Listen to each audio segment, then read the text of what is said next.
Not in the mood? This is the real Glenn Miller story. The famous band leader vanished without a trace en route to entertain Allied troops in 1944. What happened to him? At the end of the 1930s, just as the Second World War was breaking out in Europe, Glenn Miller's band introduced America to the new, unique style of brass band music they had been working on for a number of years. It was a smooth, upbeat sound that struck an instant chord both with the middle-aged and an optimistic youth learning how to jive and swing. Radio stations across America played Glenn Miller records all the time, and Hollywood was quick to sign up the new star and his band. 2 films were released, Orchestra Wives in 1941 and Sun Valley Serenade in 1942.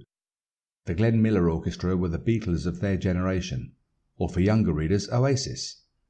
By early 1942, America had entered the fray, joining the Allied forces in their efforts to repulse the Nazis. Miller joined up later that year, on October the 7th. On completion of his basic training, he transferred to the Army Air Corps, and his first assignment was to gather another orchestra, the Glenn Miller Army Air Force Band, with a brief to entertain Allied troops in Britain. He was delighted to be back in touch with his old Hollywood friend, David Niven, whose job it was to arrange entertainment for the troops across Europe. 18 months later, the D-Day landing signalled the start of the liberation of Europe, and by November 1944, Paris was finally free of German soldiers. Even though Allied bombers were still pouring across the English Channel on their way to tackle targets further into Europe, the Parisian party was already in full swing.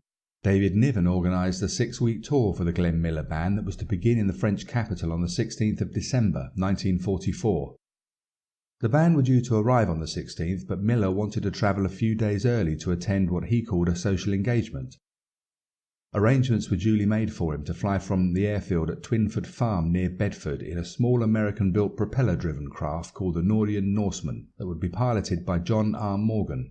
Lieutenant Don Haynes, a showbiz agent drafted into the US Air Force to manage the Glenn Miller Orchestra while on tour, drove his famous charge from London to RAF Milton Ernest to prepare for his cross-channel flight the following day. According to Haynes, John Morgan arrived in the Norseman at Twinwood Farm at 1:40 p.m, collected Miller, and, in spite of poor weather conditions, took off again at approximately 1:45 p.m. And that was the last time anybody saw Glenn Miller. He had vanished from the world and into the history books. The alarm was raised when he failed to meet up with Don Haynes and the band in Paris 4 days later. After a frantic search of the entire city's likely haunts, the Glenn Miller Orchestra had to play the show without their famous bandleader, announcing that Major Miller cannot be with us tonight. Nobody ever saw him again, or at least could prove that they had. The puzzle began in earnest just 3 days later when the United States military announced his death, which was extraordinary in itself, given that in the confusion of a recently liberated France, many people went missing for much longer periods, often absent without leave. The question was, why would officials make such a final announcement so soon after the musician, albeit a world-famous one, simply failed to show up at a few concert performances? It was a question Helen, Miller's wife, also asked, but not until over a year later, in February 1946, when Colonel Donnell wrote to inform her that her husband had been flying that day in a combat aircraft, not the Norseman, and that the plane had taken off from the Abbots Ripton airfield near Huntingdon in Cambridgeshire, many miles from where Haynes had left Miller. The mystery deepened when it was claimed that the flight had been bound for Bordeaux, far from Miller's intended destination, and there was no explanation as to how he would be travelling to Paris through France from there. In fact, no further information was given at all, and so speculation raged about whether Miller had lied about his movements to his friends and the rest of the band, changing his stated plans at the last minute, or had gone AWOL, or mad, or had been shot down by enemy fire. A military cover-up seemed increasingly likely. Imagine that. The military might not be telling the truth about something. After the war, John Edwards, a former RAF officer, set out to prove Miller had been on board the Norseman, for which all he needed was a copy of the official accident report from the National Personnel Records Centre in St. Louis. But he drew a blank. That office maintained that the records had been lost in a fire, while the Washington Department of Records denied such a file had ever existed. Edwards' efforts to prove the absence of a military cover-up began to convince him that the reverse must be true. What he now wanted to know was why, and when some documents were finally discovered, they were found to be written illegibly, the signature blurred and undecipherable. This, strengthened by the fact that the military had initiated no search of any kind for the missing bandsman, began to fuel speculation that the US government knew exactly what had happened to Glenn Miller and had known it immediately, hence the early announcement of his death. After all, imagine Oasis singer Liam Gallagher going missing on a moral-raising visit to troops in Iraq, and there being no search for him, and the UK government firmly announcing that he was dead only 3 days later, without producing a body. Furthermore, no records of what had happened to him would ever be released, while every government agency claimed to know nothing about it. On second thoughts, that's a bad example. With the last 3 governments the British have had, it's all too easy to imagine somebody's lying. What is known is that the Norseman did crash into the sea, as it was discovered by divers in 1985, 6 miles west of Le Touquet in northern France. But there was no evidence that Miller, or indeed anybody else, was on board at the time, and the reasons for the accident remain inconclusive. All that was revealed is that the propeller was missing, but not how or when it fell off. In 1986, the novelist and former RAF pilot Wilbur Wright took up the challenge and asked the US Air Force Information Center in California for an accident report on the missing Norseman. He was informed that no accident had been reported on that day, and in fact no Norseman aircraft had ever been reported as missing throughout December 1944. Another mystery. And another lie, as Wright subsequently discovered that 8 Norsemen had been reported missing that month. Wright then repeatedly wrote to every US State Department and Records Office he could find requesting information relating to the disappearance of Glenn Miller. But he was ignored until his letter of complaint to President Ronald Reagan encouraged a response out of the Military Reference Office. Whilst they confirmed that there were several documents relating to the accident, they failed to produce any of them. However, all other departments continued to insist that all records had been lost, destroyed, mislaid, or had never existed in the first place. When Wright telephoned George Chaloux, the man in charge of the Records Office, to complain, he was alarmed by Chaloux's reaction during the conversation. According to Chaloux, in a taped conversation with Wright, they will never get them back either. Those files have been under lock and key for years, and that is where they will be staying. So there had been a cover-up after all. After extensive research, Wilbur Wright's eventual conclusion was worthy of one of his own novels, that Glenn Miller had probably arrived in Paris 2 days before his band, where he was met by David Niven. Niven then set off to dramatically rescue Marlene Dietrich from the clutches of the Nazis, whilst Miller holed up in a brothel in the Parisian red light district awaiting their return. Unfortunately, with time on his hands and plenty of alcohol, he ended up becoming involved and badly injured in an unseemly bar brawl. The American authorities were horrified to discover the world's best-loved musician in a seedy brothel and with a fractured skull. Miller was immediately airlifted back to Ohio, but died of his injuries. Wright offers 3 main strands of evidence for this.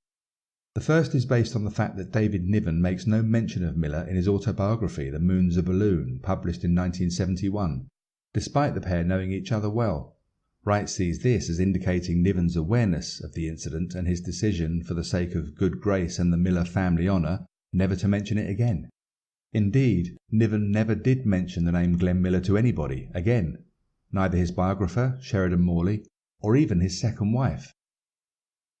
The second line of proof given by Wright is that Helen Miller soon moved to Pasadena in California, where she bought a burial plot with room for 6 graves. As her immediate family consisted of 5 people, herself, a son, a daughter, and parents, it is therefore assumed that Miller himself occupies the last plot, or in this case the first. When asked, the cemetery administrators denied Miller's presence, but took a full 15 months to reply to Wright's letter of inquiry, suggesting to Wright that both the family and local gravediggers were in on the cover-up. For him, the clinching piece of evidence is that in 1954, a Parisian prostitute, still plying her trade opposite Fred's Bar, the brothel bar where Miller was alleged to have been drinking the night he went missing, told somebody that her then-boyfriend had told her what had happened to Glenn Miller, confirming the whole Parisian brothel story. If that all seems a bit thin, and let's face it, it does, that's because the authorities only needed to remove one word and the whole cover-up could have been completely unnecessary. Think about the difference between reading Glenn Miller died after being involved in a fight in a brothel bar, and Glenn Miller died after being involved in a fight in a bar. That's it. No international outcry, just a respectable period of public mourning. No shame would have been heaped upon the Miller family, and no extensive and complicated cover story would have had to have been invented. But if Wright's hypothesis is true, how could all those people who would need to have been involved for this story to have any basis in fact, including eyewitnesses, the French police, military personnel, flight crew, medics, doctors, nurses, administrators, gravediggers, family, friends, Uncle Tom Cobley, and probably Inspector Clouseau himself, have not failed to give the name away hundreds of times over the ensuing 50 years. Instead, we have the silence of a film star, a sixth birth burial plot, and the testimony of a Parisian tart well past its sell-by date. My vote goes with the recent evidence that Miller was on board the Norseman after all. The new story has a much more convincing explanation of the American fear of the truth coming out. According to this theory, Miller boarded the Norseman at Twinwood Farm on the 14th of December 1944, just as Don Haynes said he had. The aircraft took off at 1:45 p.m. By 2:40 p.m. it was travelling through what was known as a jettison zone in the English Channel, an area set aside for returning bombers to drop their undischarged loads safely into the sea before they crossed the south coast. A fully laden bomber exploding on landing could wipe out an entire airbase, and so the jettison zone was strictly enforced. The only bomber to use the jettison zone that afternoon is known to have crossed it at around 3:40. At that time Miller should have been landing in Paris, and so it has never been thought relevant to the Miller mystery before. However, it has only recently been noticed that while the Miller flight would have been charted on the Greenwich Mean Time, GMT, all military flight operations were logged using Central European Time, which is 1 hour later. Therefore, bombers were releasing their loads directly over the area Miller's Norseman would have been flying through, at a much lower level and in the opposite direction. Did the Americans hit their favourite musician with some not-so-friendly fire? There is certainly strong witness evidence to suggest they did, including some of the military aircrew themselves.